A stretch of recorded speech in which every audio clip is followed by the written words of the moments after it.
सुन लिया मैंने। जी हाँ, तो ये कक्षा है भाषा के बारे में हम जाने और व्याकरण, शब्द और व्याकरण इन दोनों के मेल से भाषा बनती है। तो भाषा से हम क्या समझते हैं, इस पे हम बात करेंगे। अब इसमें मैं थोड़ा ये टेक्नोलॉजी का एक कुछ नया इस्तेमाल कर रहा हूँ, तो कुछ थोड़ी-सी दिक्कतें आ रही हैं, लेकिन ऐसी कोई बात नहीं है। तो 1 मिनट, ज़रा इसको देख लेते हैं। हाँ, अब आप मुझे देख भी पा रहे हैं, हालाँकि मैं किसी को नहीं देख पा रहा हूँ।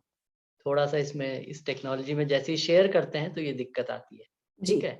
जी तो आप हाँ, जो भी कुछ है वो बोल के ही बताना होगा, क्योंकि मैं देख कुछ भी नहीं और कुछ नहीं देख पा रहा हूँ जी, इसमें। हम सब सपोर्ट करेंगे। ठीक है, ठीक है।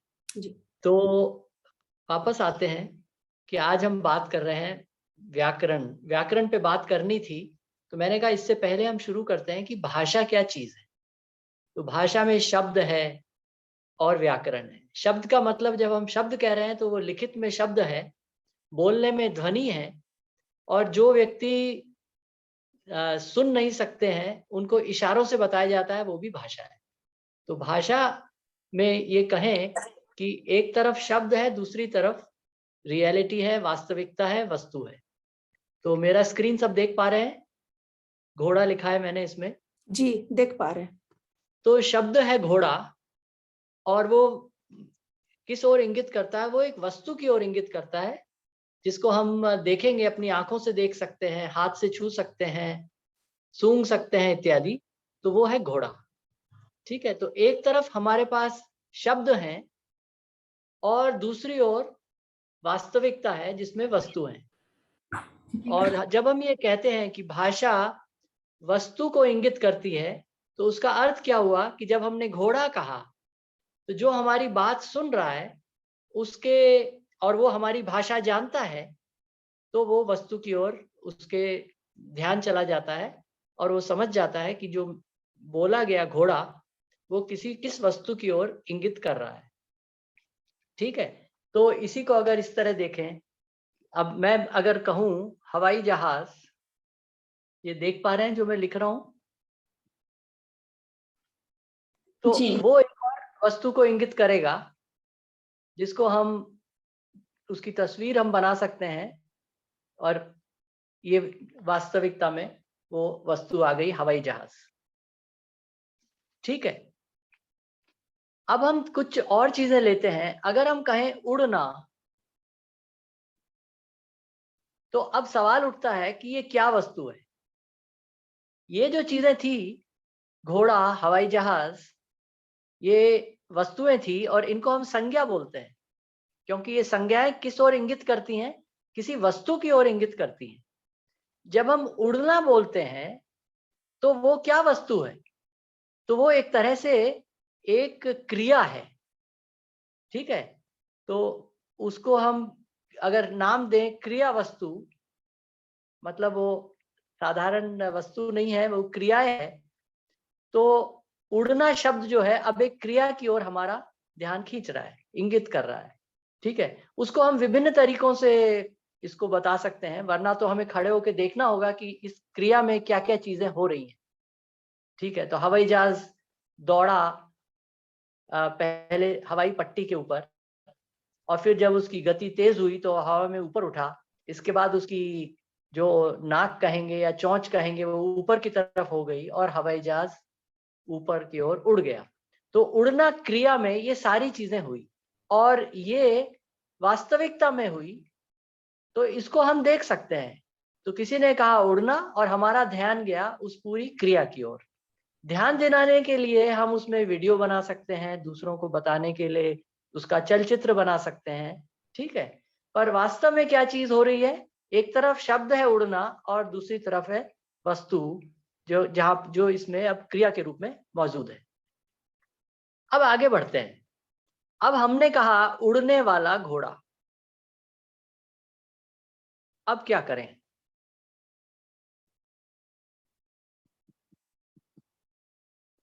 ऐसी कोई वस्तु तो है नहीं, ऐसा कोई घोड़ा नहीं है जो उड़ सकता है, ठीक है?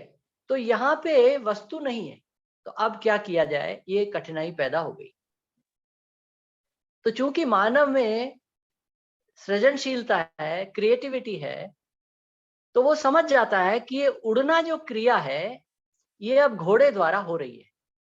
ठीक है, सामान्य क्रिया उड़ना, चिड़िया का उड़ना या हवाई जहाज का उड़ना तो सामान्य चीज है जो हम समझ जाते हैं, पर उड़ने वाला घोड़ा भी हम समझ जाते हैं। क्यों? हम अपनी इमेजिनेशन, हम अपनी सृजनशीलता को आगे लेते हुए, कल्पनाशीलता को आगे लेते हुए ये समझ जाते हैं कि ये जो घोड़ा है ये कोई उड़ने वाला घोड़ा है।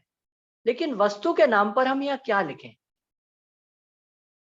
ठीक है, तो यहाँ मैं क्वेश्चन मार्क लगाता हूं। तो यहाँ पर एक और चीज की जरूरत, आवश्यकता होती है जिसको हम कहेंगे अर्थ। तो ये जो शब्द है घोड़ा, इसका क्या अर्थ है? तो ये अर्थ जो है हमारी मानसिकता में है। ठीक है, और अभी मैं इसको एक घोड़े के रूप में ही बना देता हूं, लेकिन ये हमारी मानसिकता में है, ये कोई वास्तविकता में नहीं है। मतलब मैंने जब घोड़ा कहा तो मेरे मन में एक अर्थ था जो मैं बताना चाह रहा था, और जब मैंने उसके लिए शब्द घोड़ा प्रयोग किया और दूसरे व्यक्ति ने उसको सुना, तो यहाँ पर मैं हूं, ठीक है, और मैंने कुछ कहा और दूसरे व्यक्ति ने इसको सुना, तो मेरे मन में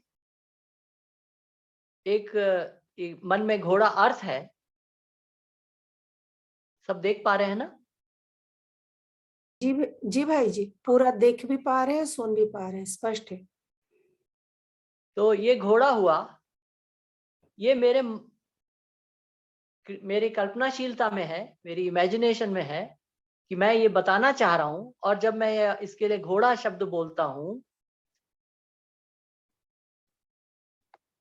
ठीक है, तो वो दूसरे व्यक्ति के कान के माध्यम से, अन्य माध्यम से, अंदर से होती हुई वहां पहुंच जाती है उसके मन में।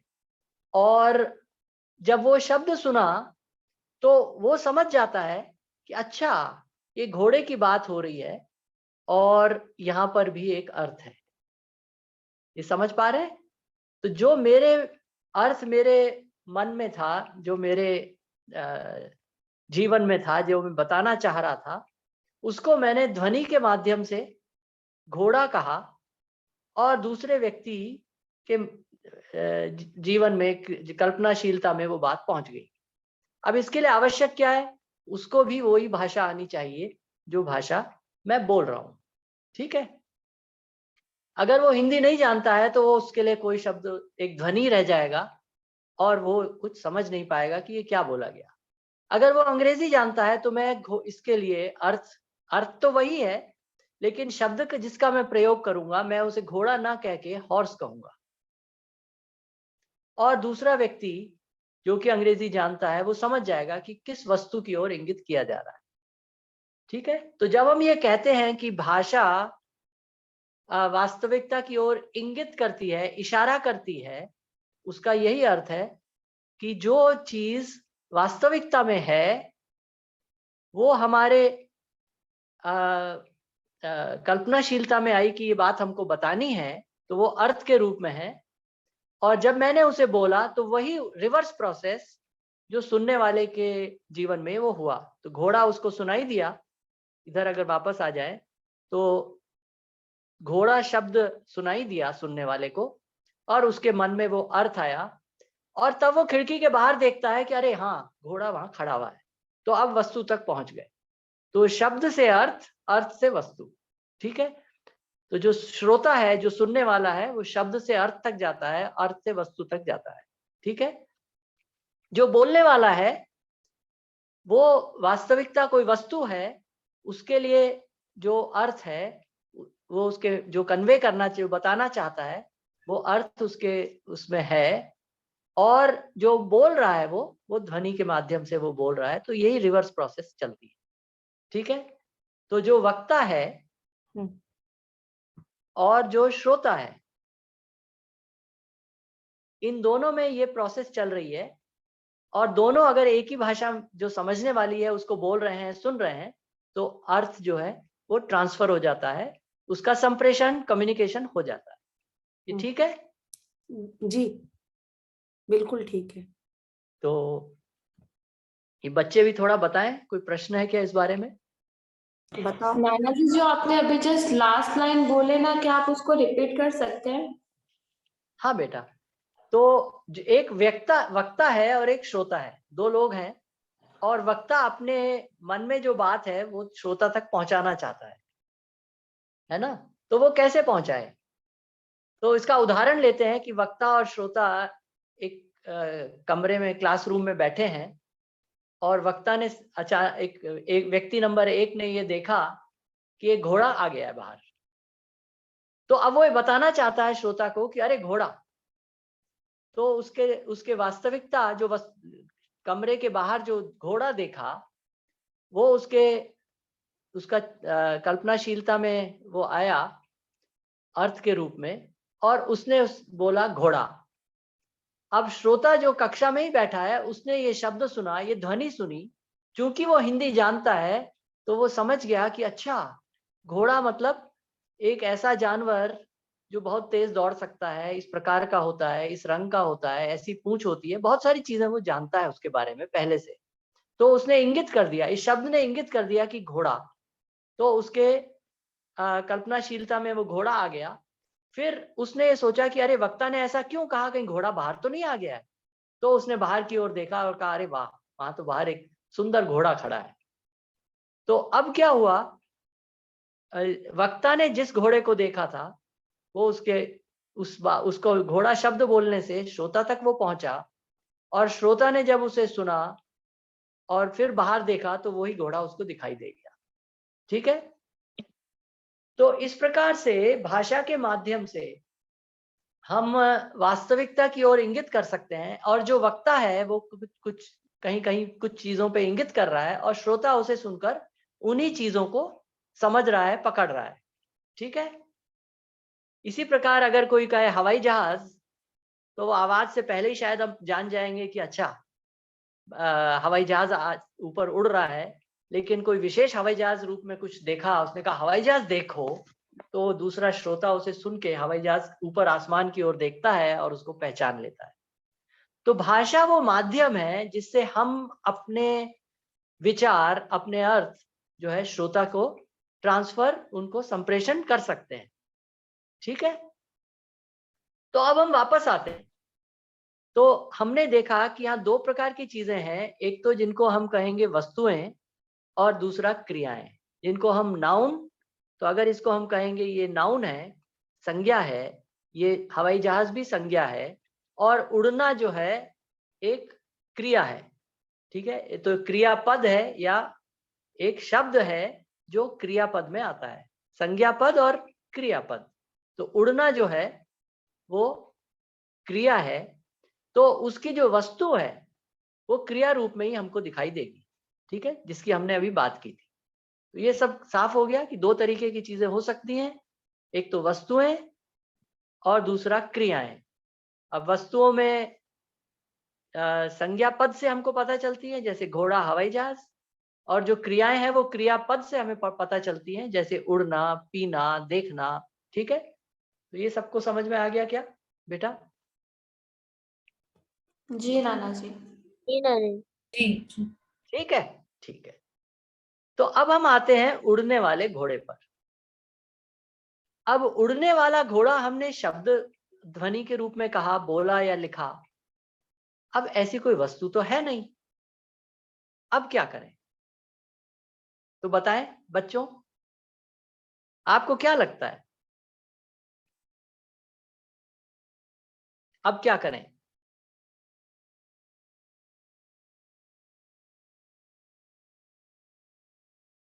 तो इसको अगर अर्थ रूप में देखें, तो मानसिक रूप से हमारी कल्पनाशीलता में एक ऐसी चीज आ गई जो कि उड़ने वाली है और घोड़ा भी है। तो हम उसके लिए क्या करते हैं, हम जो जानते हैं उसके आधार पर उसका एक, क्या कहें, चित्रण कर लेते हैं।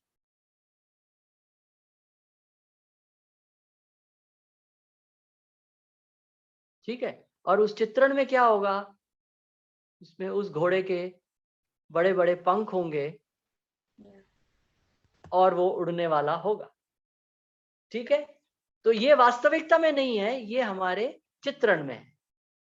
तो अर्थ क्या, अर्थ के रूप में हम क्या समझेंगे कि एक ऐसा घोड़ा जो उड़ सकता है, ये बात हमारी समझ में आती है। ठीक है, लेकिन वस्तु के रूप में ऐसा कुछ भी नहीं है। तो इसको इस प्रकार से हम समझ सकते हैं कि जब पहली बार किसी ने हवाई जहाज बनाया होगा, तो उससे पहले लोगों के मन में ये चित्रण तो हो गया था, अर्थ तो मन में आ गया था, लेकिन वस्तु नहीं थी।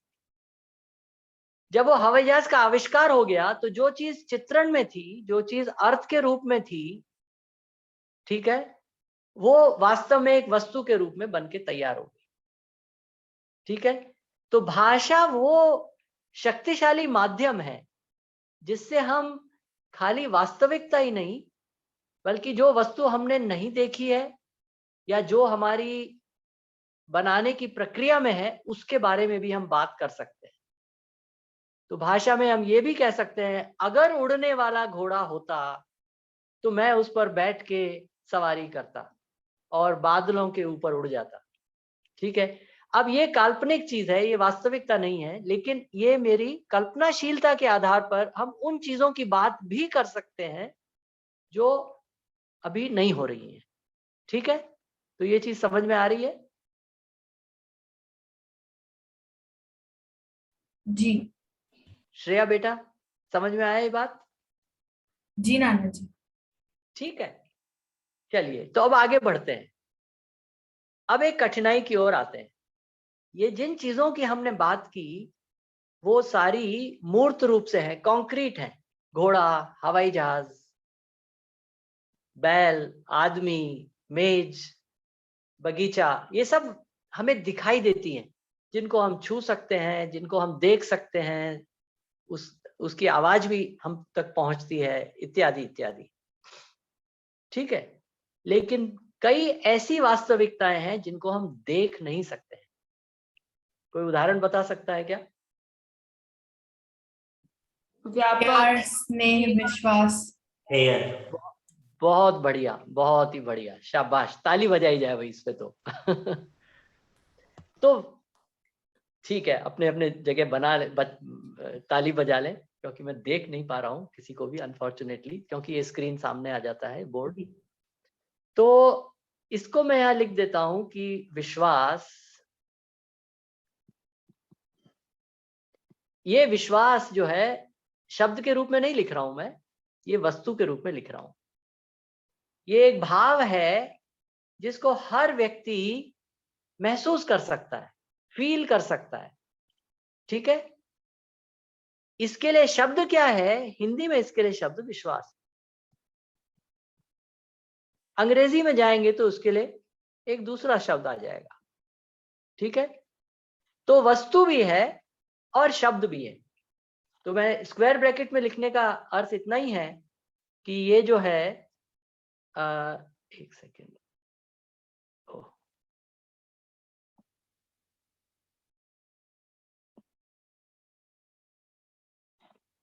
कि ये शब्द की बात नहीं कर रहे हैं बल्कि वस्तु की बात कर रहे हैं। तो ये भी वस्तु है, ये भी वास्तविकता है। क्यों? क्योंकि मैं इसको फील कर सकता हूं, महसूस कर सकता हूं। ठीक है, तो विश्वास, सम्मान, स्नेह, ये सब चीजें, ये वस्तुएं हैं। ठीक है, वस्तु मतलब क्या? जो वास्तविकता में है। उसके लिए हमारे पास शब्द भी हैं, और इसके लिए इसको हम अलग अलग तरीके से जो समझते हैं, एक अर्थ भी है। और जब हम उसकी एक अच्छे से उसकी समझ बन जाती है, तो हमारी ये अर्थ रूप में भी एक हो जाता है।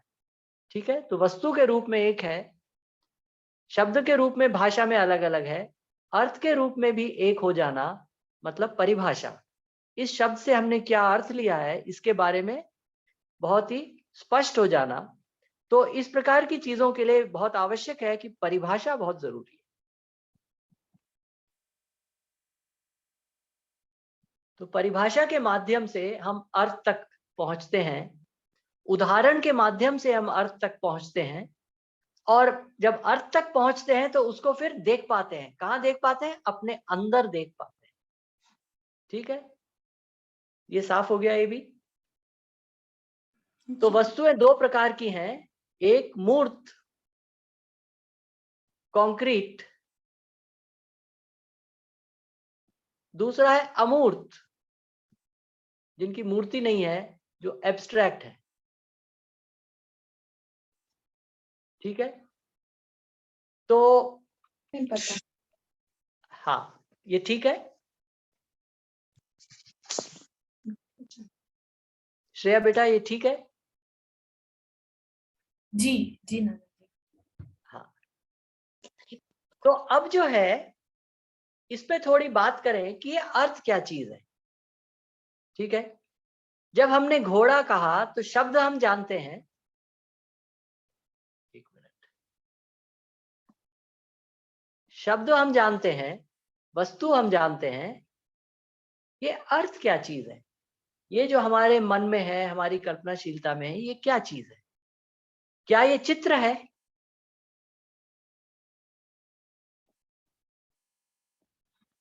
क्या ये चलचित्र है? क्या ये कोई रूप है? ठीक है, तो इसको समझने के लिए इस पे काफी चर्चाएं हो चुकी हैं दर्शन में, फिलॉसफी में। तो ये निकल के आता है कि ये मात्र चित्र नहीं है।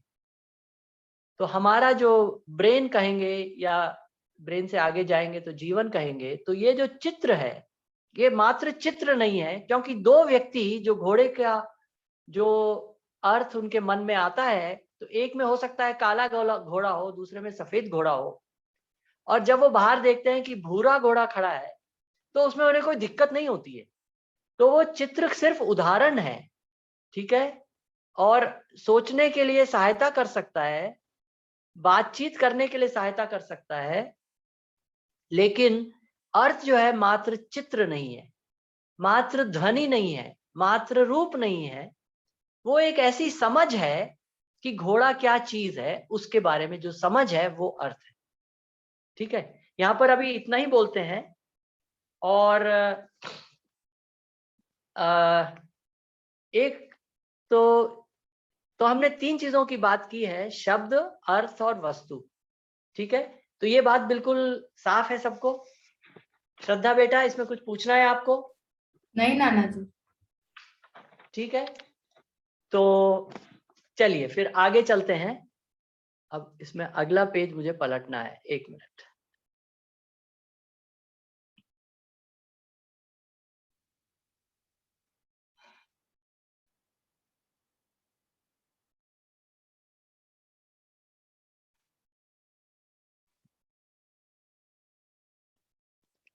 ठीक है, तो अब हम थोड़ा आगे चलते हैं भाषा में, क्योंकि ये तो हमने शब्दों की बात की थी। अब हम आते हैं, यदि एक से ज्यादा शब्द हैं तब क्या होगा। ठीक है,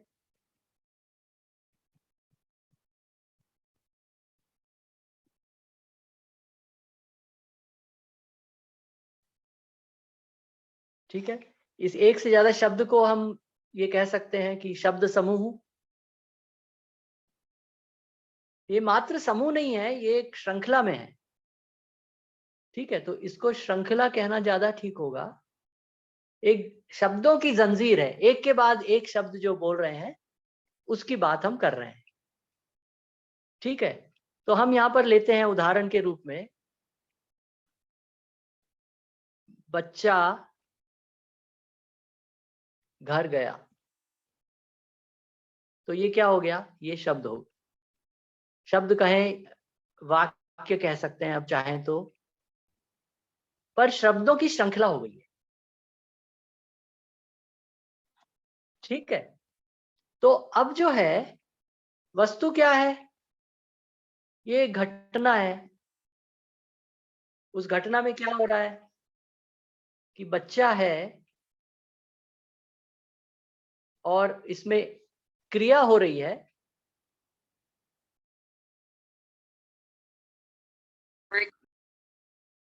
ठीक है, तो ये अर्थ हो गया।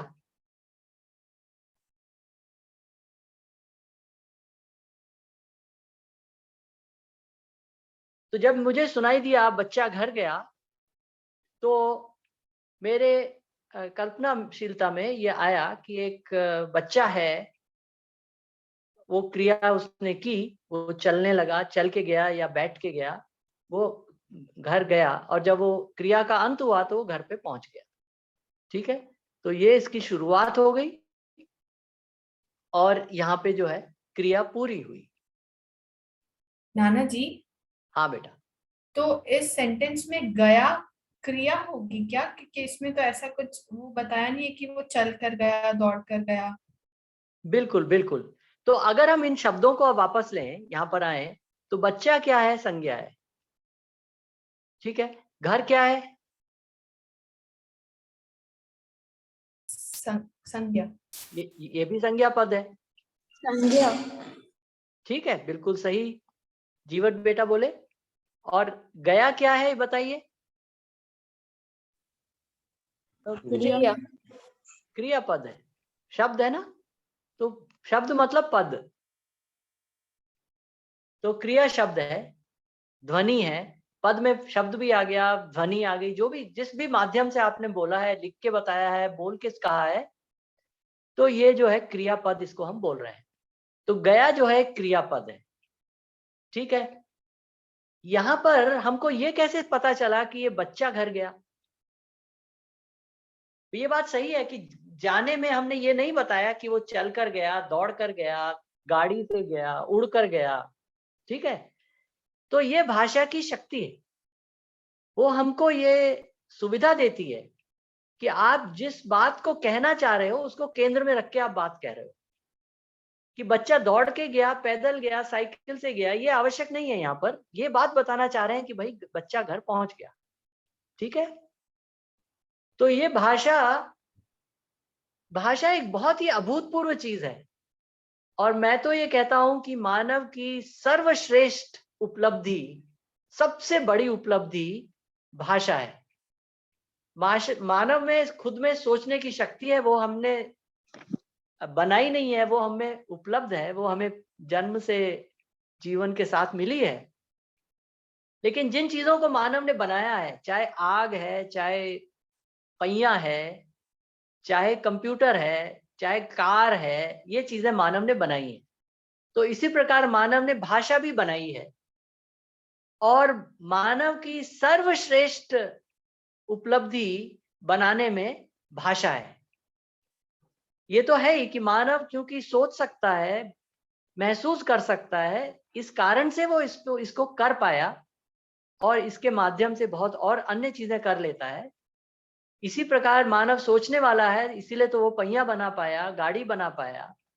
लेकिन इनमें सब में कहेंगे कि सर्वश्रेष्ठ चीज क्या है, तो मैं मानता हूं कि मानव की सर्वश्रेष्ठ इजाद, इन्वेंशन, खोज भाषा है। और भाषा में ये शक्ति है कि हम उसी घटना में किस चीज पे हमको केंद्रित करना है, उस ओर ध्यान खींच देती है। तो बच्चा घर गया, यहाँ जाने की क्रिया आवश्यक है, कैसे गया ये आवश्यक नहीं है। तो हमने बोला बच्चा घर गया।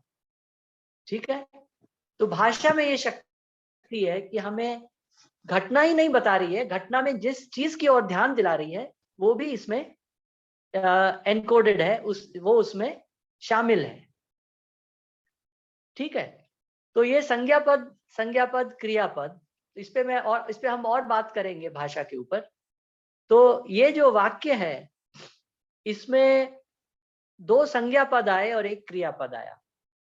तो अब हमको कैसे पता कि भाई बच्चा गया, एक घर नहीं गया? किसी ने कहा नहीं, घर भी चलने वाला होता है। परियों की कहानी पढ़ेंगे तो उसमें घर भी चल पड़ते हैं, घरों के भी पैर हो जाते हैं। तो भाई इसमें भाषा हमको ये बता रही है कि भाई बच्चा घर गया। इसमें सामान्य ज्ञान को आप यूज करेंगे, उसका उपयोग करेंगे कि भाई बच्चा चलने वाला है, घर चलने वाला नहीं है। तो बच्चा जब घर गया तो मतलब बच्चा चला, किसी भी माध्यम से चला, वहां पहुंचा। ठीक है, तो ऐसी घटना की ओर हमारा ध्यान जो है खींचा जा रहा है। ठीक है, जब हम कहते हैं बच्चे, एक मिनट,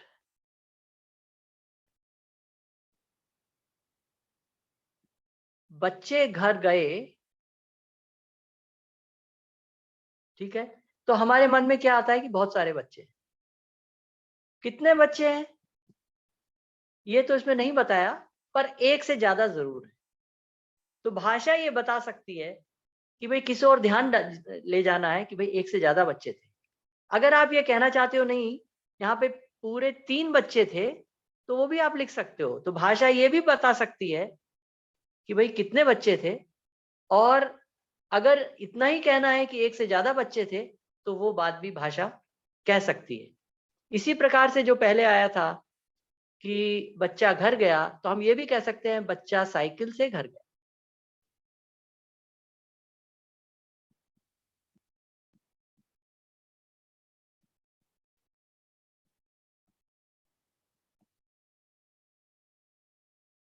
तो अब हमारे चित्रण में ये भी आ गया कि एक साइकिल भी है, ठीक है, और क्रियाएं भी हैं, ठीक है, इत्यादि। अब यहाँ ये नहीं बताया कि वो साइकिल चला रहा था या साइकिल कोई और चला रहा था। देख सकते हैं कि भाषा में कितनी शक्ति है। तो इतना ही काफी है कि वो साइकिल पे खुद बैठ के, खुद चला के, या किसी कोई और चला रहा था उसके पीछे बैठ के गया। बच्चा कार से घर गया, तो यहाँ पर वो कार का उपयोग हुआ जाने में, शायद वो खुद चला रहा था या कोई और चला रहा था और वो बैठा हुआ था, ठीक है। पर कहने का मतलब क्या है, माध्यम जो है वो साइकिल थी, ठीक है। तो ये इसको हम माध्यम के रूप से इसका इस्तेमाल कर सकते हैं। तो अभी जो हम बात कर रहे थे, बच्चा घर गया, 3 बच्चे घर गए, तो इसको हम कहेंगे ये एक वचन, और यहाँ पर जो है बच्चे जो है वो बहुवचन हो गया, ठीक है। जी। नाना तो जी जब हम व्याकरण की, हाँ हाँ बोलो। इसमें 3 क्या हुआ फिर? बच्चे तो संज्ञा पद हो गई, घर भी संज्ञा पद, और गए क्रियापद। बहुत बढ़िया सवाल है, इस पे हम थोड़ा बाद में आएंगे कि ये 3 क्या चीज है, ठीक है। 3 को हम कह सकते हैं ये संख्या है और विशेषण के रूप में यहाँ प्रयोग हुआ है। 3 बच्चे, 4 बच्चे, ठीक है। तीसरा कहेंगे तो वो वापस संज्ञा पद बन जाएगा। 3 जो है ये विशेषण हो गया। किस चीज का की विशेषता हमको बता रहा है? बच्चे की। संज्ञा बच्चे की विशेषता बता रहा है। तो हमारे पास जो है, अब ये हमने देख ही लिया था कितने प्रकार के पद हैं हमारे पास। तो एक तो हो गया संज्ञा पद, क्रियापद, और अब हमें देखा हमने कि विशेषण पद भी है। और विशेषण जो है संज्ञा के बारे में कुछ बताएगा। तो 3 बच्चे संज्ञा के बारे में बता रहा है कि भाई कितने बच्चे, ठीक है। छोटा बच्चा घर गया, छोटा किसका? छोटा भी विशेषण हो गया। अब वो किसके बारे में विशेषता बता रहा है? बच्चे के बारे में बता रहा है, छोटा बच्चा,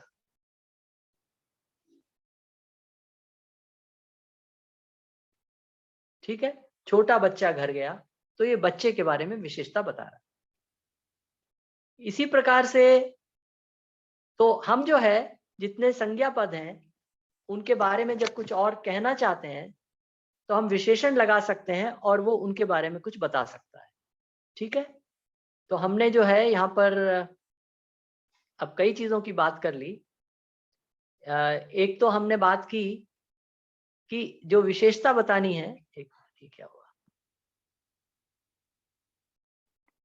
जब साइकिल से हमने जोड़ा तो हमने संज्ञा ही जोड़ी है, ये क्रिया के बारे में इसने हमें और चीजें बता दी।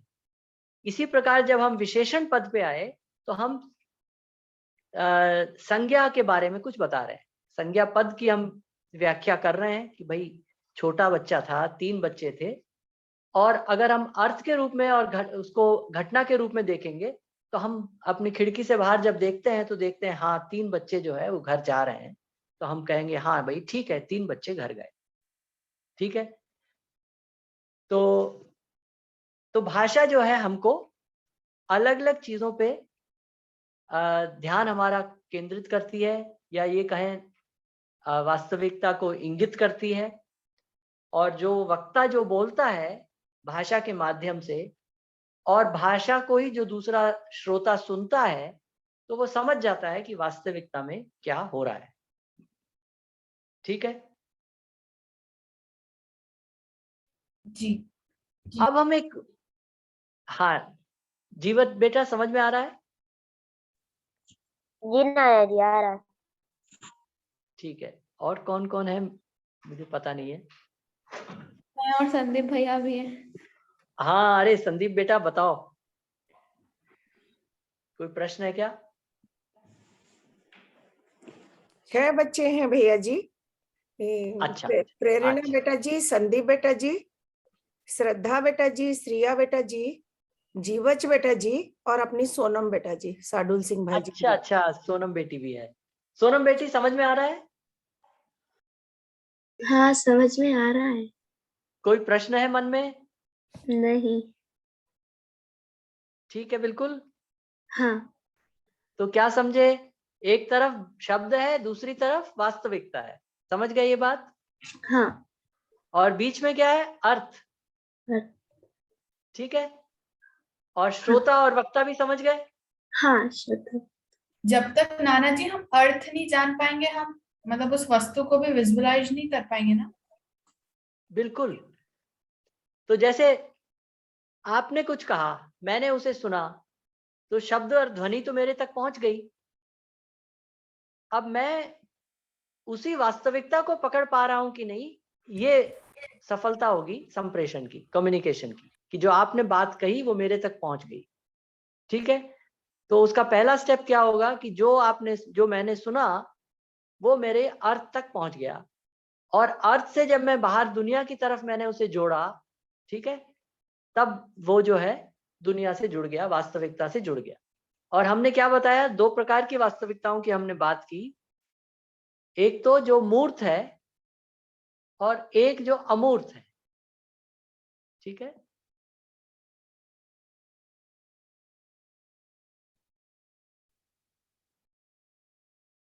अमूर्त को हम अपने सेंसेस से नहीं पकड़ सकते।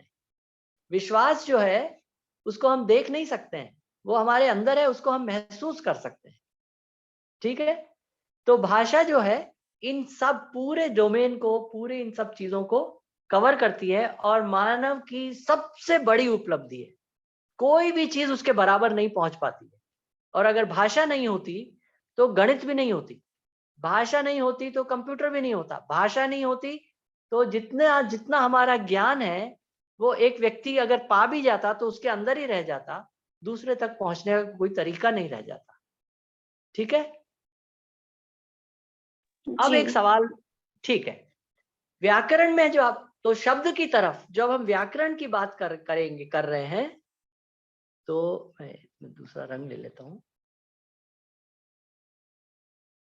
क्या हो गया? हाँ,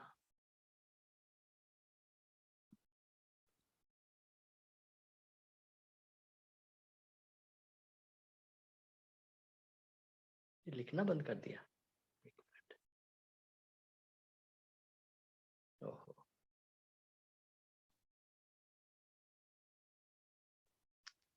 एक्सक्यूज मी 1 मिनट, क्या हो रहा है?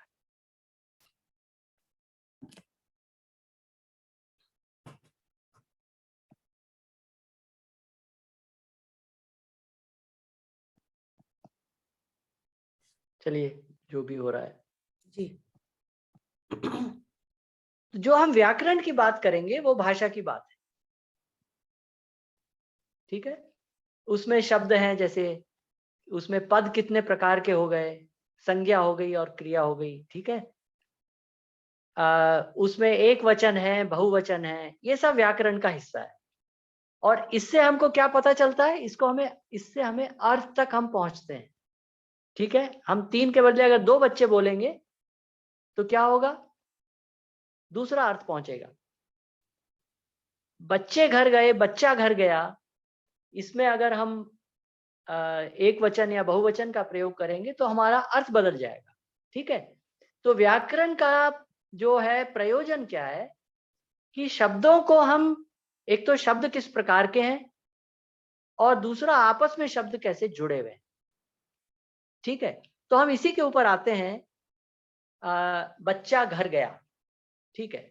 तो अब सवाल है कि ये जो हमने अर्थ की यहाँ बात की थी, ठीक है, और इसको एक हमने तस्वीर के रूप में बना दिया था, इसको अगर हम, क्या एक और कोई अच्छा तरीका है जिसे हम बता सकें, बना सकें, और घटना के रूप में हम जानते हैं कि क्या हो रहा है वास्तविकता में, लेकिन अर्थ के रूप में अगर हम इसको ठीक से बना सकें तो हमारा बात करना, आपस में बात करना आसान हो जाएगा कि व्याकरण से कौन से अर्थ तक हम पहुंच रहे हैं, ठीक है।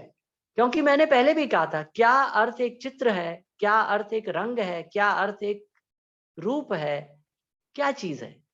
तो अर्थ जो है, एक तरह से कहेंगे कि इस प्रकार की एक व्याख्या है, और अच्छे से कहें तो एक बहुत प्रिसाइज मैथमेटिकल फॉर्मुलेशन है, जो कि शब्द और वास्तविकता, एक तरफ वो शब्द भाषा से आता है, दूसरी ओर वो वास्तविकता से जोड़ता है, ठीक है।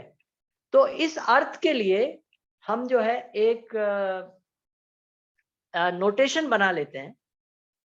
तो बच्चा घर गया, तो हमने यहाँ पर गया लिख लिया, ठीक है, और इसके आगे एक कोष्टक या बॉक्स बना दिया, ठीक है। तो अब ये शब्द गया नहीं है, बल्कि इसका जो अर्थ है वो वाला, तो वो हमारे मन में है। और गया जो ये अर्थ है इसका, एक तरह से ये क्रिया है, तो क्रियापद से हम क्रिया तक पहुंच गए। तो ये गया जो था, ये क्रियापद है, ये वाला गया जो है, ये हमारे अर्थ के रूप में है, और यही घटना के रूप में आ जाएगा। तो बच्चा और गया में क्या संबंध है, क्योंकि यहाँ पर बच्चा घर गया, तो बच्चा घर और गया। अब ये क्या चीज है, इसमें दो तो वस्तुएं हो गई और एक क्रिया हो गई, ठीक है।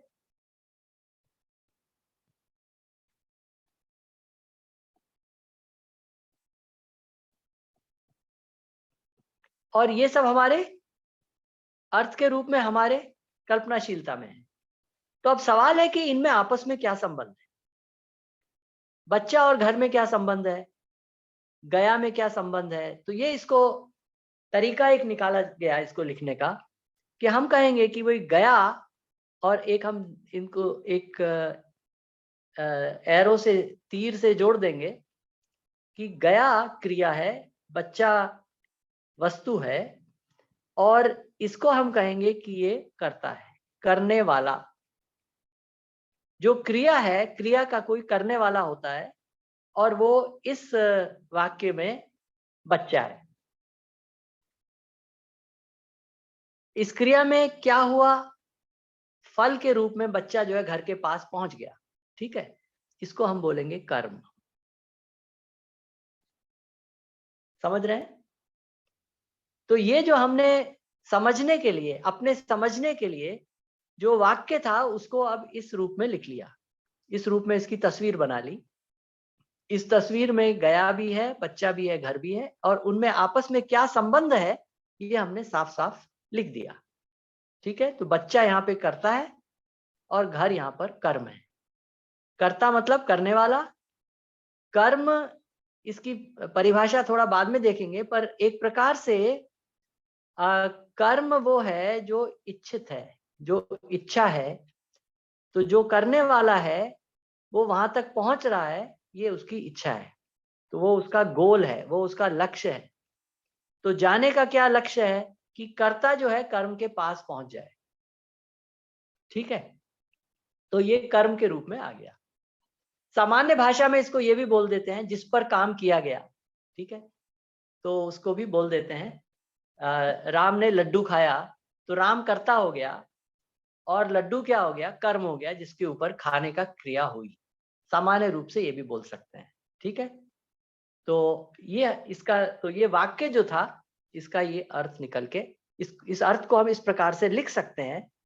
इसी प्रकार से हम बच्चा साइकिल से घर गया, अब क्या करें।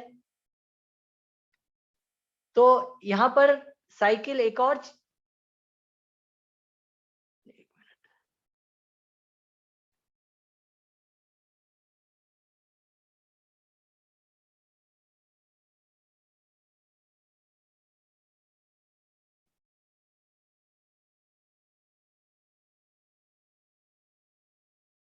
ठीक है, तो ये साइकिल की कॉन्सेप्ट आ गई। और यहां पर ये क्या हो गया, करण हो गया।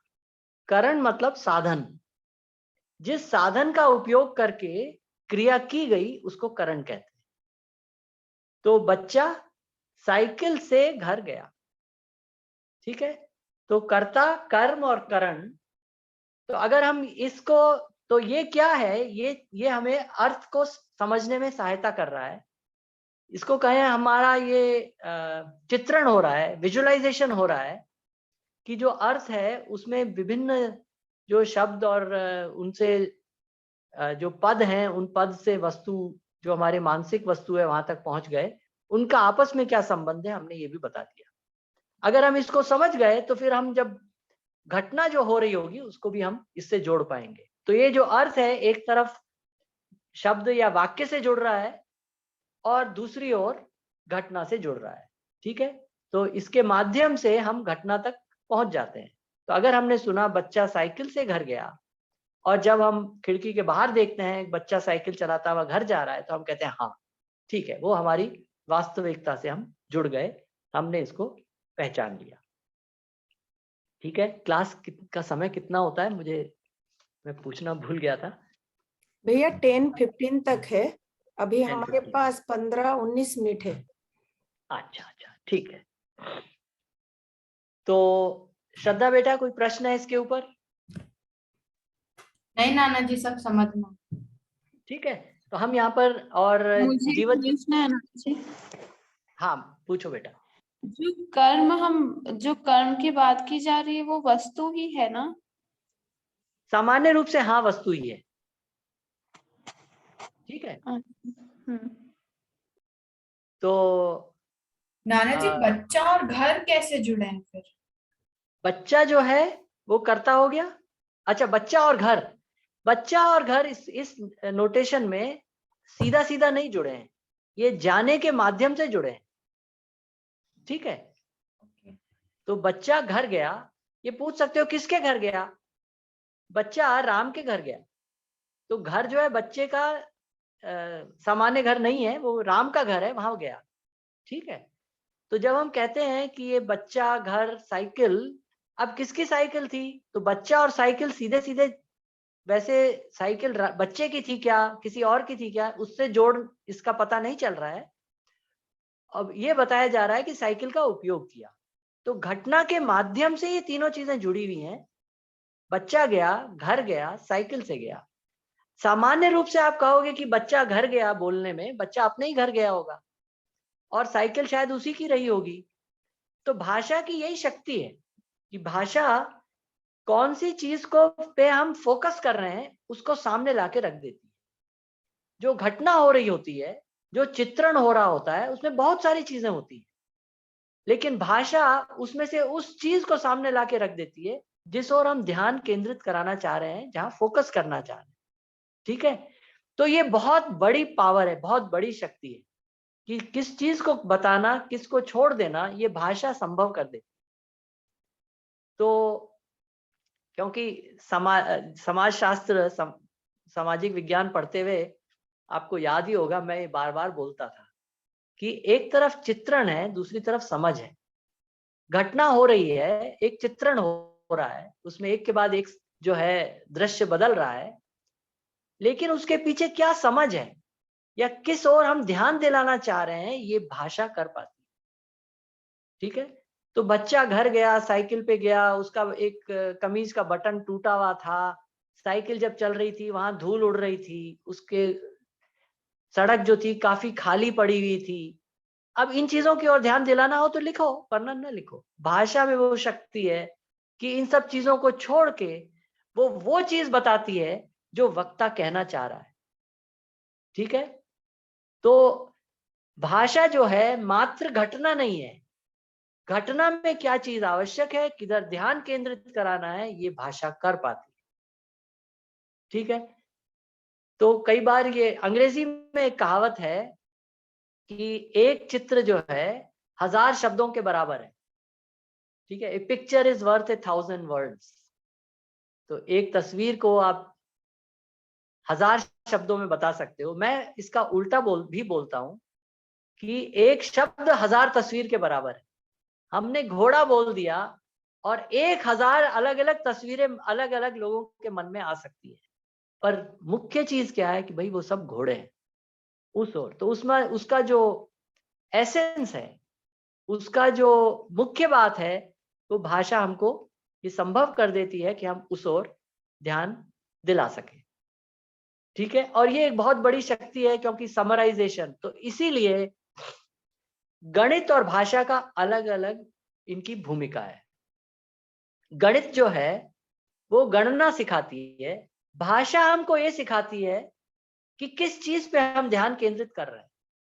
अगर हम ध्यान केंद्रित नहीं कर सकते तो कितनी भी गणित कर लेंगे, कुछ गलत चीज को गिन लेंगे। ठीक है, तो बच्चा घर से गया, हमने भाषा में बोला और हम उसके बटन गिनने लग गए, तो हमारा तो पूरा जो कहानी थी ना वो ही छूट गई। हम बात में क्या एसेंस है, क्या मुख्य चीज है, वो हमसे छूट गया। तो इसीलिए भाषा और गणित पूरक है। भाषा जो है हमको ये बताती है कि किस ओर ध्यान केंद्रित करो, जो घटना हो रही है या कोई वस्तु है उसमें किस ओर ध्यान केंद्रित करो। और गणित एक बार वो चीज समझ में आ गई, फिर हमको बताती है कि इसको कैसे गिनो। भाई एक बच्चा गया, 2 बच्चे गए, 3 बच्चे गए, ठीक है, तो गणित वो बताती है। छोटा नाना बच्चा जी, गया। हाँ हाँ बेटा। गणित को भी एक प्रकार की भाषा कहा जा सकता है क्या? क्योंकि जैसे अपन बोलते हैं कि वहाँ 4 बच्चे थे, तो 4 गणित का मतलब 4 गणित के उससे आया है, और हमने उसको भाषा में प्रयोग किया है, तो वो भी एक टाइप की भाषा है क्या? गणित अपने आप में गणना है, ठीक है, और गणित के लिए जिस भाषा का उपयोग होगा वो वो भी एक भाषा होगी। तो गणित एक रियलिटी हो गई और भाषा जो है उसको ध्यान इंगित करने का तरीका हो गया। तो अगर हमने 3 कहा तो वो गणित के रूप में 3 चीजों के रूप में आ गई। हमने 3 कहा तब भी वो 3 चीजों के रूप में आ गई। अलग अलग भाषाओं में अलग अलग शब्द हैं। तो ये शब्द जो है भाषा के हैं, ये गणित की ओर इंगित कर रहे हैं। पर गणित जो है अपने आप में एक रियलिटी, वास्तविकता है कि भाई बच्चे जो हैं 3 4 5 6 इस प्रकार हो सकते हैं। बच्चा छोटा बड़ा हो सकता है। तो अगर हम वास्तविकता पे जाएं तो वास्तविकता से ये दोनों चीजें जुड़ जाती हैं। भाषा जो है वास्तविकता से जुड़ती है, तो हमने देख ही लिया। इसी प्रकार से गणित भी वास्तविकता से जुड़ जाती है कि भाई कितने बच्चे गए, ये हम बता पाए कि भाई 3 बच्चे गए, 4 बच्चे गए, और वास्तविकता क्या है। ठीक है, पर कम्युनिकेट करने के लिए हमको भाषा ही चाहिए, और उसमें भाषा में गणित के शब्द भी हो सकते हैं जो कि रियलिटी को हम गणना के रूप में, गिनती के रूप में भी बता सके।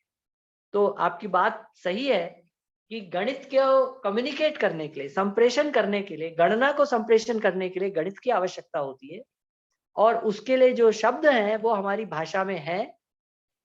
लेकिन साथ में गणित ने और भी कई सिंबल्स निकाल लिए हैं, जैसे इक्वल टू, ठीक है, ग्रेटर देन, ठीक है, 5 ग्रेटर देन 3। तो ये हम भाषा में भी लिख सकते थे, लेकिन गणित की भाषा अगर इसको कहें तो ये छोटे रूप से हम लिख सकते हैं। पर जो हमने यहाँ पे अपने भाषा के लिए किया है, गणित की भाषा में हम क्या कहेंगे कि ये शब्द वाक्य हो गया। ठीक है, तो ये गणित की भाषा का वाक्य हो गया।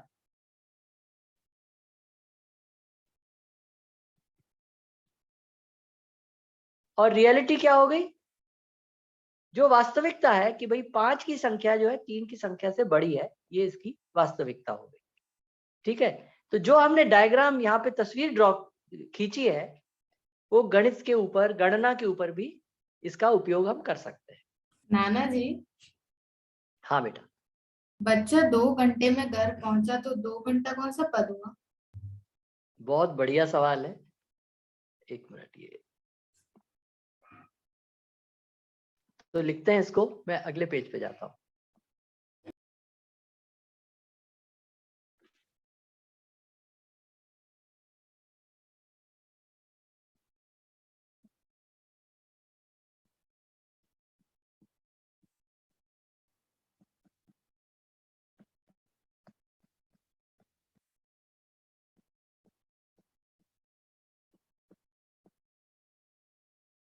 ठीक है,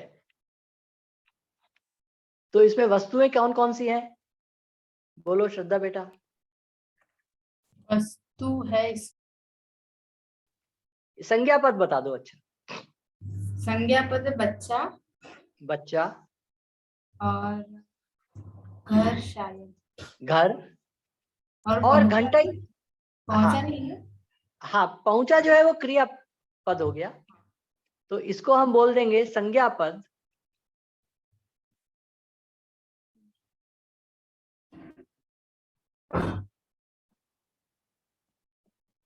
और पहुंचा जो है वो क्रियापद हो गया।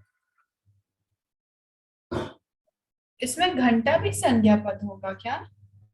हाँ बेटा, घंटा जो है किस ओर हमारा ध्यान खींच रहा है, किस वस्तु की ओर खींच रहा है, जो एक तरह से अमूर्त है, हम देख तो नहीं सकते, ठीक है, लेकिन हम ये उसको बता सकते हैं कि भाई ये समय की अवधि है, ठीक है। तो समय की अवधि भी, तो ये किस वस्तु की ओर इंगित कर रही है, जैसे घर किधर इंगित कर रहा था, एक ऐसी चीज जहां रहते हैं।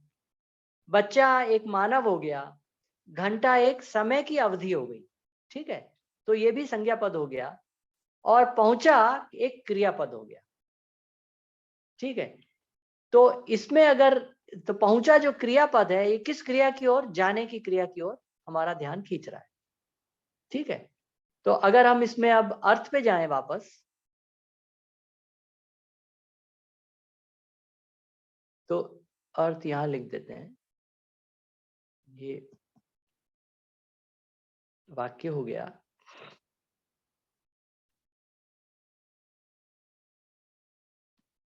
तो इसको आप कैसे लिखेंगे अर्थ को?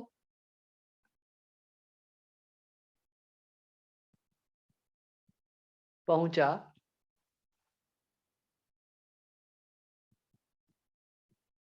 बच्चा,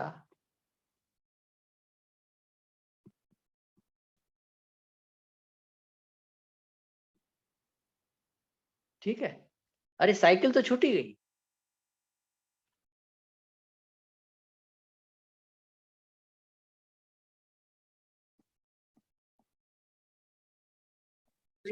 साइकिल से बच्चा 2 घंटे में घर पहुंचा। सोचो घर कितना दूर होगा।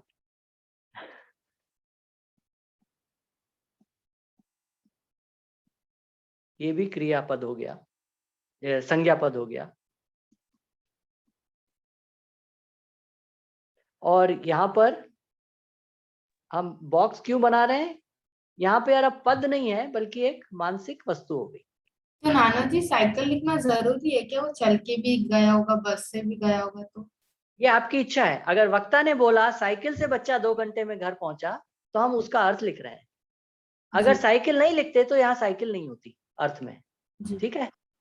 और इससे क्या हो गया, वक्ता के ऊपर निर्भर है वो किस ओर ध्यान दिलाने वाला है, ठीक है। तो अब हम आते हैं इनमें आपस में क्या संबंध है। तो कर्ता जो है, बच्चा जो है वो कर्ता है, ठीक है। इसको कई बार पहला कारक है, इसलिए K1 भी बोल देते हैं, कर्ता, ठीक। घर क्या हो गया, K2 कर्म, ठीक है। साइकिल क्या हो गई, K3 करण, इसको कारक बोल देते हैं, करण कारक, ठीक। कर्ता कारक, कर्म कारक, करण कारक। अब घंटा क्या चीज है? घंटा जो है क्रिया की अवधि बता रहा है, तो इसको हम बोलेंगे अधिकरण। इसका नाम जो है अधिकरण दिया हुआ है। अधिकरण किस चीज का? काल का अधिकरण, समय बता रहा है। तो इसको हम K7 बोल देते हैं, और समय का है इसलिए टाइम, ठीक है। तो पहुंचा और घंटे में क्या संबंध है? ये अधिकरण है पहुंचने का, अर्थात क्रिया की अवधि बता रहा है, ठीक है बेटा। जी, हम नाना जी सारी चीजों को क्रिया से क्यों जोड़ रहे हैं? ये इसलिए जोड़ रहे हैं कि ये घटना में ये सब चीजें एक साथ आई हैं, इनका संबंध उस क्रिया से है। ठीक है, अब बच्चा और घंटे में क्या संबंध है? बच्चा तो 10 साल का है, अब वो 2 घंटे से क्या मतलब है? ये घटना के रूप में संबंधित है, क्रिया जो हुई उससे संबंधित है। तो ये सब चीजें जो हैं वो उस घटना से जुड़ रही हैं। वो साइकिल बच्चे की है या किसी और की है, साइकिल घर की है या किसी और की है, ये यहाँ पर नहीं बताया गया है। यहाँ ये बताया गया है कि उस घटना में साइकिल का उपयोग हुआ है। तो हम जो ये जोड़ रहे हैं इन सबको क्रियापद से जोड़ रहे हैं। लेकिन साथ में हम देखें 2 घंटा, छोटा बच्चा, तो ये छोटा पहुंचने से जुड़ा हुआ है कि बच्चे से जुड़ा हुआ है? बताओ। बच्चे से। बच्चे से। तो इसको हम यहाँ पर लिखेंगे छोटा। यहाँ हम बच्चे से जोड़ेंगे, घटना से नहीं जोड़ेंगे। ठीक है, ये बता रहा है कि बच्चा छोटा है।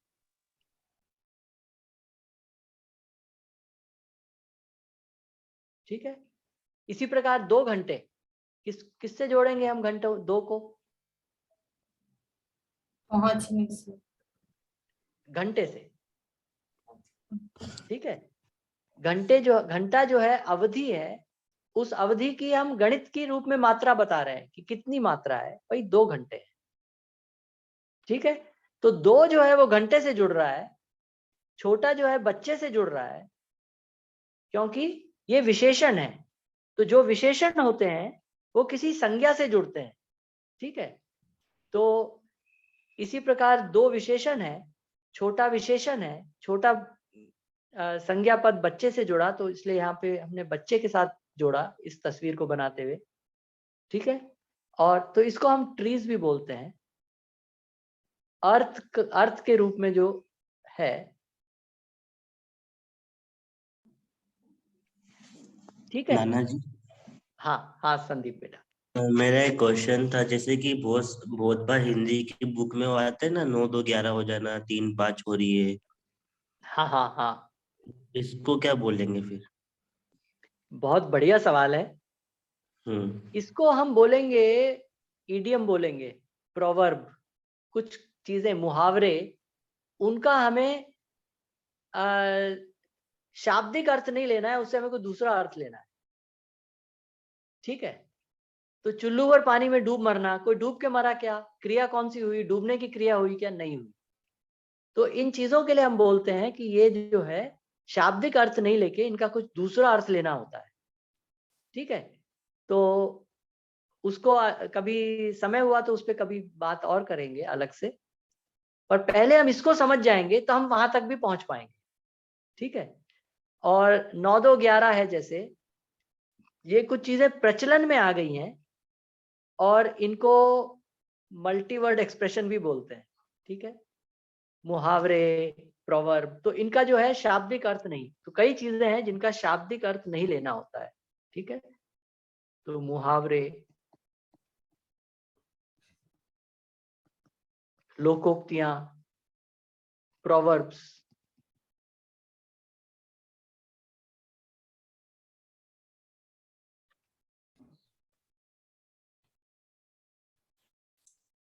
जी भैया।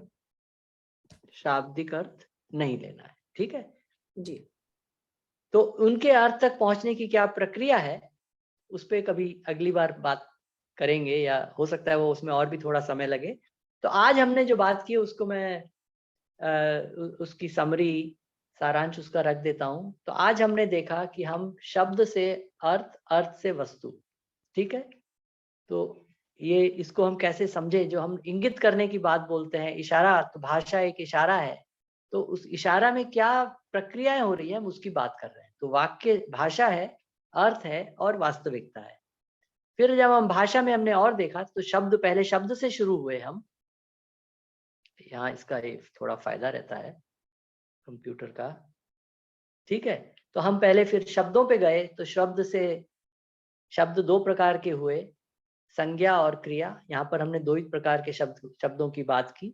शब्द में जो संज्ञा है वो मूर्त हो सकती हैं, अमूर्त हो सकती हैं, कॉन्क्रीट हो सकती हैं या एब्स्ट्रैक्ट हो सकती हैं। ठीक है, तो हमने उसकी भी बात की। फिर हमने यहाँ पर वक्ता, श्रोता, इन सब की बात की। ठीक है, और इसके बाद जो है फिर हम एक मिनट, हाँ, हम शब्द श्रृंखला पे आ गए, वाक्य पे आ गए, और वाक्य में कई शब्द हैं, हो सकते हैं, और वो शब्द आपस में जुड़े हुए हैं। तो वो जुड़े हुए किस प्रकार से हैं, आज हमने महत्वपूर्ण बात ये की कि वो शब्द हम एक ये डायग्राम बना के हम इसमें ये दिखा सकते हैं कि जो क्रिया है, क्रिया से जो संज्ञाएं जुड़ी हुई हैं, ये उसका एक अर्थ हो गया। तो वाक्य का अर्थ क्या हो गया, इसको हम अर्थ बताने के लिए इस प्रकार से ये एक ट्री बना सकते हैं। ये उल्टा ट्री है जहाँ पे जड़ है गया, और इसकी जो शाखाएं हैं वो हैं बच्चा, घर, साइकिल इत्यादि। ठीक है, तो ये अर्थ है। और घटना क्या है, घटना तक हम इससे हम घटना पर भी जोड़ सकते हैं। ठीक है, और अंत में हम इस यहाँ पर आए कि विशेषण भी हो सकते हैं। तो विशेषण जो है वो संज्ञा पद को, विशेषण पद जो है संज्ञा पद से जोड़ते हैं, और इसको जब हम अर्थ में इसका हम ये ट्री पेड़ के रूप में जो बना रहे हैं, तो पेड़ की जो शाखा है बच्चा, वो शाखा और लंबी हो गई, वहां एक और शाखा निकल आई छोटा, और छोटा जो है बच्चे के बारे में कुछ बता रहा है। ठीक है, इसी प्रकार 2 घंटे, 2 जो है घंटे के बारे में कुछ बता रहा है। तो इस प्रकार से हम जो वाक्य है उसका हम अर्थ जो है इस प्रकार से लिख सकते हैं, और इसी अर्थ को हम इस अर्थ के माध्यम से हम घटना तक फिर पहुंच सकते हैं। ठीक है, तो आज ये इसका सारांश हो गया। ठीक है जी भाई जी। तो अब मैं इस कुछ उदाहरण होमवर्क के रूप में कुछ देना चाहूंगा। जी तो वो उसको बाद में लिख के भेजा जा सकता है क्या सब बच्चों के पास, वो ज्यादा आसान रहेगा। जी, मैं भेज दूंगी। ठीक है, तो मैं आपके पास उसको भेज देता हूँ। जी जी ठीक है जी बस आज इतना ही। जी भैया। नाना जी, उन वाक्यों में क्या करना होगा? आपको उन वाक्यों के ये तस्वीर बनानी होगी, अर्थ। वाक्य दिए हुए होंगे हिंदी में और आपको उसका अर्थ बनाना होगा। मैं इसकी फोटो खींच देती जी। हूँ ताकि मैं आप लोगों को इसका फोटो भेज दूं, आप लोगों को बनाते हुए हेल्प हो जाएगी।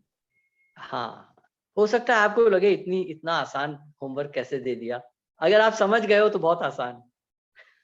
मैं ये फोटो आपको भेज दूंगी जो नाना जी बोर्ड पे किए हैं, ताकि आप लोगों को हेल्प होगी। ठीक है,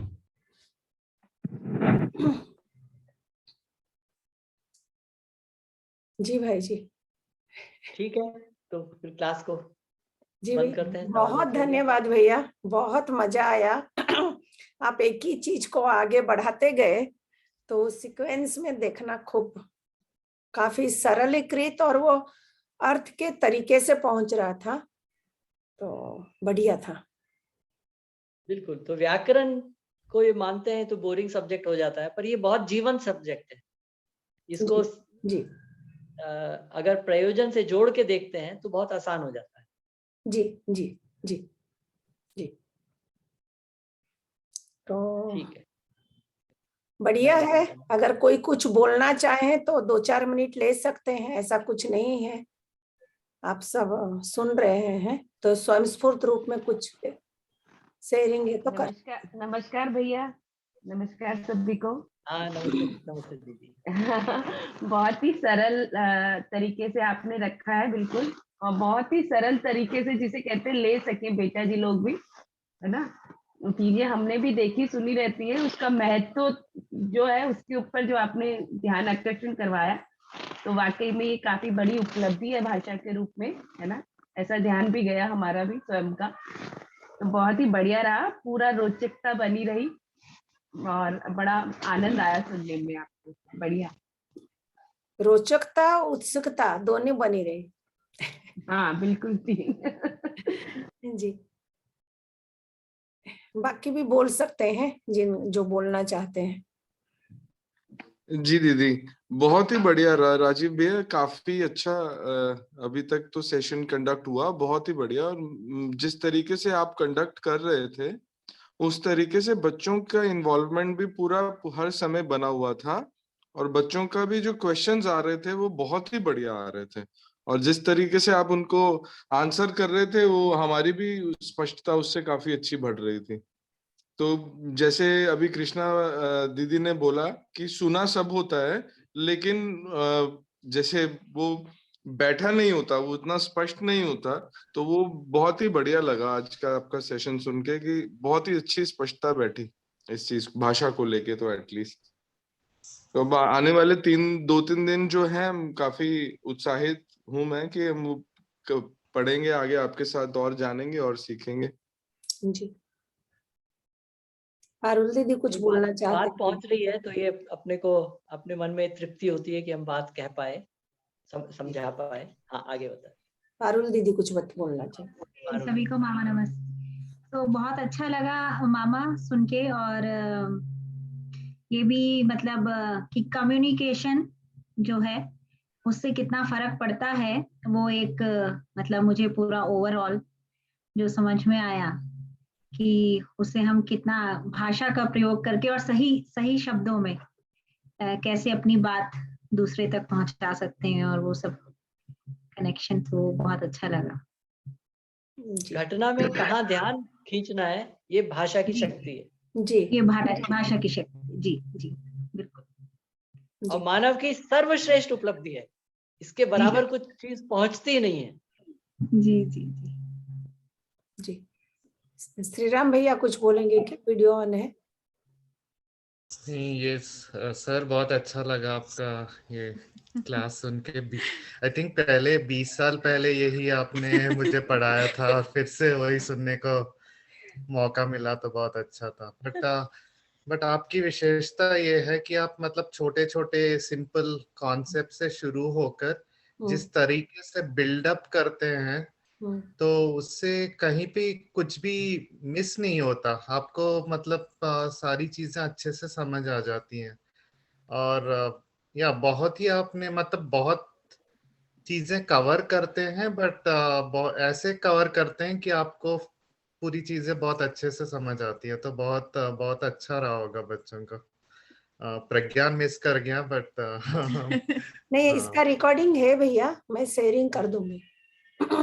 जिनको भी रिकॉर्डिंग चाहिए प्लीज मेल आईडी भेज दीजिएगा, है ना, क्योंकि वीडियो रिकॉर्डिंग व्हाट्सएप में नहीं जाती, ऑडियो में भेज दूंगी, और वीडियो के लिए मेल आईडी चाहिएगा। जिनका भी मेल आईडी मेरे पास पहुंचेगा ये चाहिए होगा, मैं उनको भेज दूंगी। वैसे श्रीराम प्रज्ञान को खुद पढ़ाएंगे। वही एक्चुअली आज जो श्रीराम को इस प्लेटफॉर्म पे अपन ने इनवाइट किया ना, वो इसीलिए किया है कि एक तो सबको बता भी दें कि श्रीराम जो है राजीव के पीएचडी स्टूडेंट रहे हैं, तो जो काम वो कर रहे हैं उसको कैरी ओवर अब श्रीराम ही कर रहे हैं।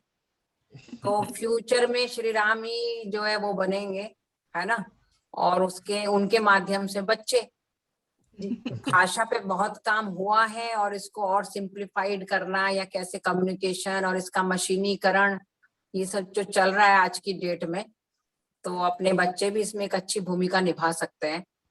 तो थैंक यू श्रीराम कि तुम आ पाए। बहुत बढ़िया था। ठीक, बाकी कोई कुछ बोलना चाहते हैं? नहीं तो सेशन एंड करेंगे। शिल्पा दीदी, साडुल भाई जी। शिल्पा दीदी। हाँ दीदी, तो इनिशियली मैं कलेक्ट नहीं कर पा रही थी कि क्या हो रहा है, कि मेरे लिए ये पहले पता है, और सच बताऊं तो मैंने पुअर हूँ, तो बट थोड़ा कलेक्ट करने के बाद मुझे पता चला कितने काम करने के बेटे को ये मिले थे, जो आज पहली समय मुझे लगता है कुछ कमियां है, तो वो कमियां कर पाने का ये प्लेटफॉर्म है। तो बहुत अच्छा लगा, धीरे धीरे मैं समझूंगा मेरे बेटे मैं समझ पाऊंगा बेटे। धन्यवाद जी।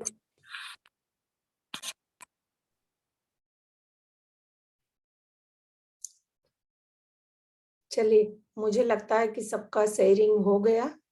बाकी आगे भी अपन अभिव्यक्ति को और भी रख सकते हैं, व्हाट्सएप और मेल हमारे पास सारे माध्यम है ही।